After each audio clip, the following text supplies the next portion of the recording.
السلام عليكم ورحمة الله وبركاته. ازيكم يا حبايبي، عاملين ايه؟ النهاردة بقى هنعمل مع بعض بط محشي ورق عنب.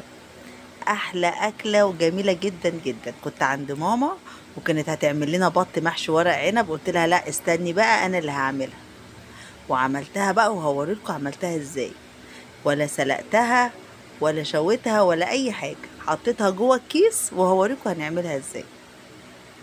بصوا الجمال. بس يلا بينا بقى نصلي على النبي عليه أفضل الصلاة والسلام. اللهم صل وسلم وبارك على سيدنا محمد وعلى آله وصحبه وسلم. ما ينفعش بقى أروح عند ماما وأتعبها، قلت لها يا ماما أنا هعملها لك وبطريقتك بالظبط. هوريكم بقى ماما بتعملها ازاي. ما تنسوش بقى تعملوا لي لايك والشير وسبسكرايب وتشتركوا في القناة وتفعلوا زر الجرس علشان يوصلكوا كل جديد. يلا يا حبايبي نشوف الطريقة. اول حاجة بقى هنعمل التتبيلة بتاعتنا، عبارة عن بصلتين مقطعاهم كده وطماطماية وقرن فلفل وطبعا عصير ليمون، وهضربهم في الخلاط مع بعض وحبة خل. وبعد كده بعد ما ضربتهم في الخلاط هنزلهم بقى في البولة بتاعتنا، بصلتين وطماطماية وفلفل وليمون وحبة خل، وضربتهم في الخلاط. وحطيت بقى الملح والكمون بتاعنا والكزبرة، طبعا احنا مش هنكتر التوابل، والفلفل الاسمر. ونقلب بقى كله مع بعض. طبعا مش هنكتر التوابل علشان ما تغيرش طعم البطة، احنا عايزين البطة تبقى بطة ما نغيرش طعمها خالص. نقلب كده التوابل كده مع بعض. ممكن كمان تستغنوا عن الكمون عادي. ونزلت بشوية خل كمان ومعلقتين زيت، ونقلبهم بقى مع بعض، معلقتين كبار.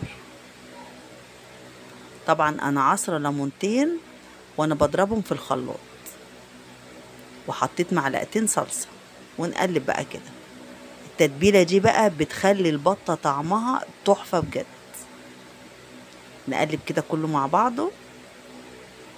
طبعا اهم حاجة الملح، وحطيت معاهم كمان معلقة سكر صغيرة، وقلبت كله مع بعض. وادي البطاية بتاعتنا الجميلة غسلها كويس جدا، وكنت نقعها في مية وخل وملح وصفيتها. وبعد كده بقى بعد ما صفيتها دهنتها بالتتبيلة دي. تبلها بقى كده حلو جدا من جوه ومن بره. اهم حاجة البطة تكون مغسولة كويس جدا وتتنقع في خل ومية وملح، وبعد كده تتشطف من النقع، وبعد كده تتصفى. وبعد كده بقى ايه نتبلها كويس جدا ونسيبها كده لمدة ساعة ولا ساعتين جوه التتبيلة، ولو من بالليل كمان يكون احسن. ده بقى ورق العنب، كان عندي ورق عنب في الفريزر. عملت له الخلطة وحشيته كده بالشكل ده. طبعا احنا عملناه قبل كده. وادي البطاية بعد ساعتين عشان احنا طبعا مستعجلين عند ماما. واجي بقى ورق العنب، نحشي كده قلب البطاية بورق العنب، هنسويه جواها. ما اقولكوش على طعمه بجد تحفة وجميل جدا جدا جدا. والبطاية بالتتبيلة دي بتكون جميلة. هنشويها جوه الكيس، ولا بقى هنسلقها، ولا هنحطها في صينية، ولا ورق فويل ولا اي حاجة. جوه الكيس وهنرميها فيه ونحطها في الفرن. ودوقوا بقى احلى بط، بيبقى مستوي جدا وجميلة جدا جدا جدا. بصوا بقى ورق العنب، هي اخدت مني ربع كيلو ورق عنب البطايه، وكان عندي في الفريزر فانا رحت حشيها كده. ما جبتش طبعا وانا بحشي ورق العنب لاني جبته قبل كده. ونكتف بقى البطايه الجميله دي. شيماء، هناكل شيماء. طبعا بطه اختي قالت لي انا عايزه اكل بط بط بط، وهي بطوطه وجميله، رحت عامله لها البط. وادي الكيس بتاعنا، هندخل فيه البطايه الجميله بتاعتنا دي، ونقفله بقى كويس. هتتشوي بقى صدقوني، وهتبقى مستوية وجميلة كده مهلبية كده. احلى بط واحلى ورق عنب، محشية محشي ورق عنب جميل.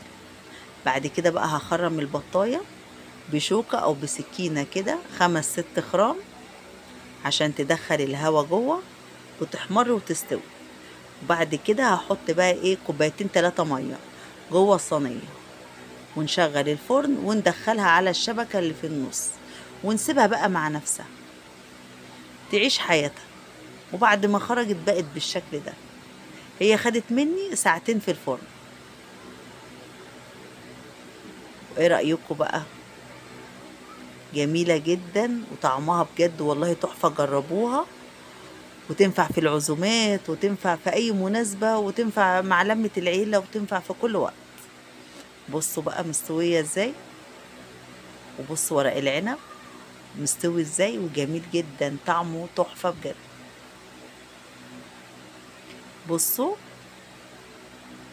مستوية ازاي، والرز مستوي ازاي، حاجة بجد جميلة جدا جدا جدا.